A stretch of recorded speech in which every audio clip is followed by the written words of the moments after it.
Hey everyone, this is Tim from YourSix Studios. Today in this video, I'm going to show you how to fix something went wrong with the PlayStation 5 store. So let's go ahead and jump into the video right now.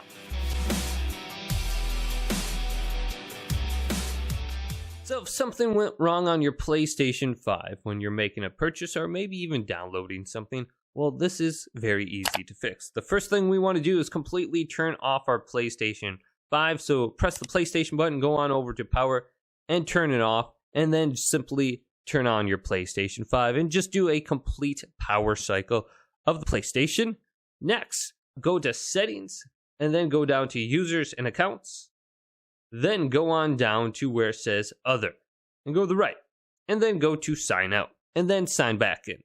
And you will need your email address and password to sign back in. Next, go up to restore licenses. Restore licenses for downloaded content you can't use. So if there is an issue with the licenses, this should help fix the game.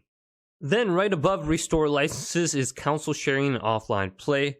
Go to this and make sure you have this enabled. You could also try disabling it and then re-enabling on your PlayStation 5.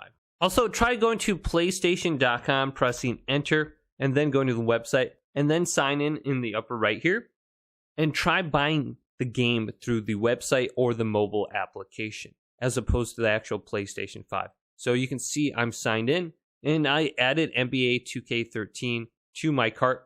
I can easily purchase it through this screen here. Otherwise, I can find the game under one of these screens. So if I go to Buy Games right here, under the Games section, I can find the game here, and I can see all the different sales going on at the moment. So hopefully this video did indeed help you out. If it did, go and leave a big thumbs up.